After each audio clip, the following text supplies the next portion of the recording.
মানুষগুলো পাপাচারী, বলেন নাউজুবিল্লাহ। মুসা নবীর মতো এত বড় পাওয়ারফুল নবী, যিনি আল্লাহর সাথে কথা বলতেন।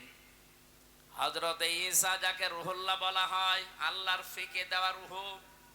হযরতে আদম যাকে সফিউল্লাহ বলা হয়, হযরতে দাউদ আলাইহিস সালাম নবী আল্লাহ বলা হয়, ইব্রাহিম নবী খলিলুল্লাহ বলা হয়, ইসমাইল নবী জাবিউল্লাহ বলা হয়।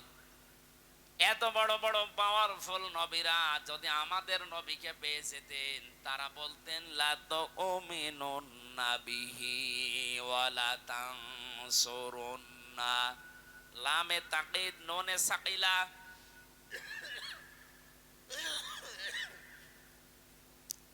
আল্লাহ বলেন তাদের দ্বারাও, তাদের উপরে ঈমান আনা এবং তাকে সাহায্য করা, এই স্বীকৃতি আমি নিয়ে নিতাম এবং কি তারা স্বীকৃতি দিত।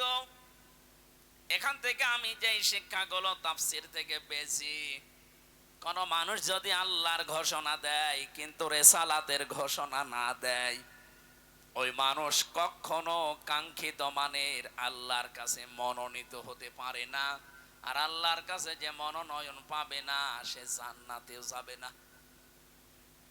আপনি এখনো আমার কথা ক্লিয়ার বোঝেননি আমি জানি, এই জন্য আরো অ্যাক্টিভ হওয়া লাগবে। এই আয়াতের তাফসিরে আমি যতগুলো মিলিয়েছি, মুফাসসির ইকরাম এতে এইভাবেই সাজিয়েছেন, আপনি খেয়াল করেন।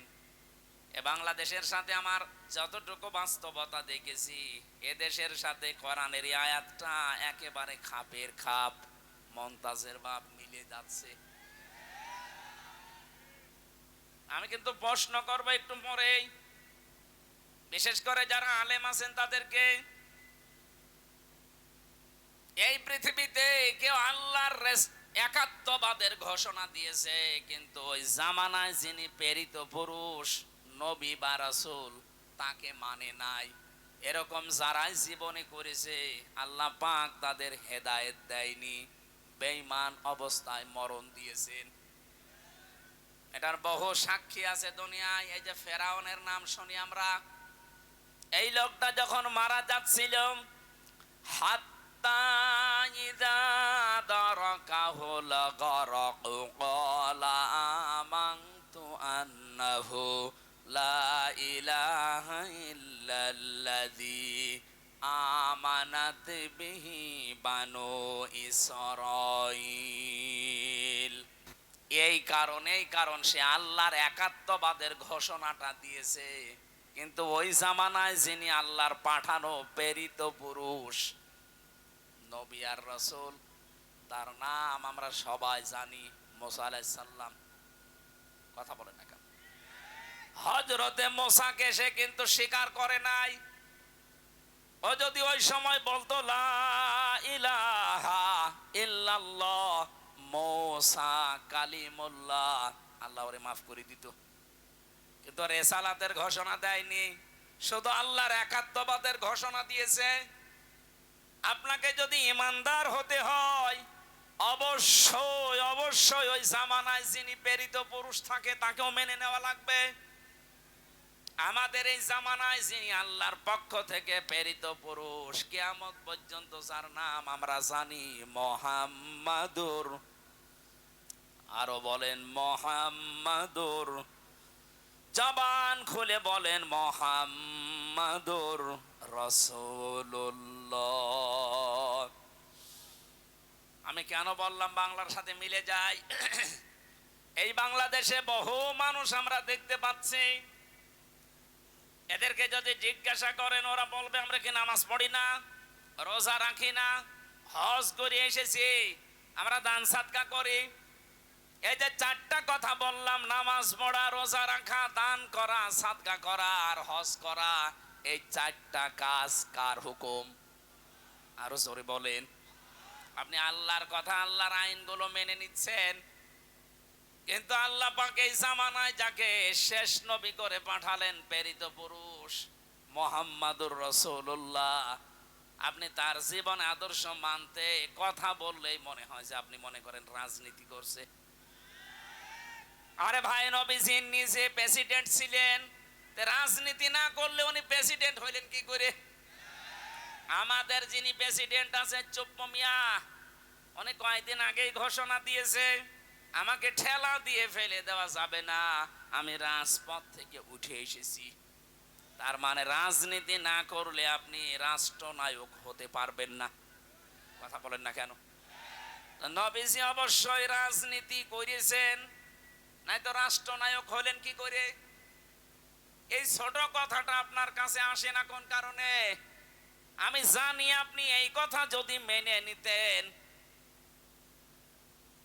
তাহলে রাসূলের জীবনী 13 বছর বললে অনেকের কাছে ভালো লাগে, কান্নাকাটি করে মক্কার জীবনটা।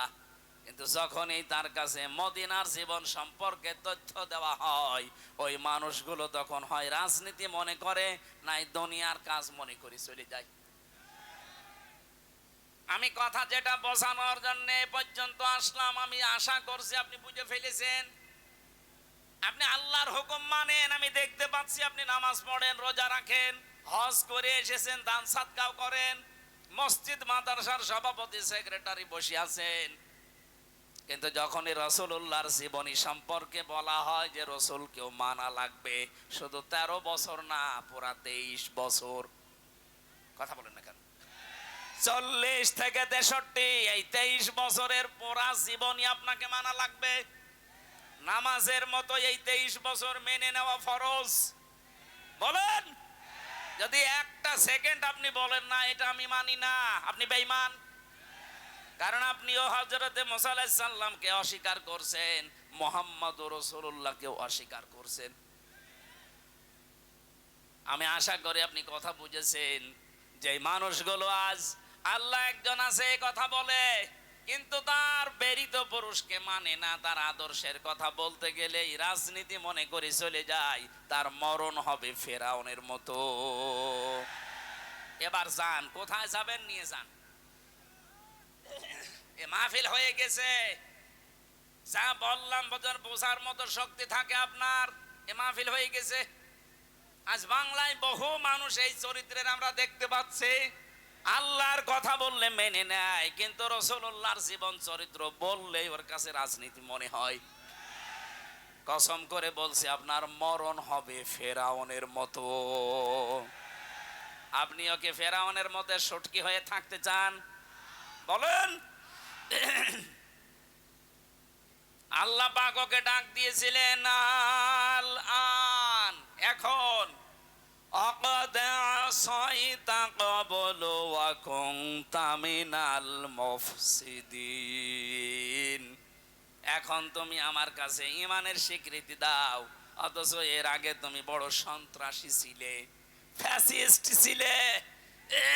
মুফসিদিন মানে ফাসাদ সৃষ্টিকারী, সন্ত্রাসী, ফ্যাসিবাদী। এই 15.5 বছরে যেটা দেখলাম, এরাও যদি ঈমান আনতে চায়, আমার মনে হয় আল্লাহ ঠিক এই কথাটাই শোনাবে।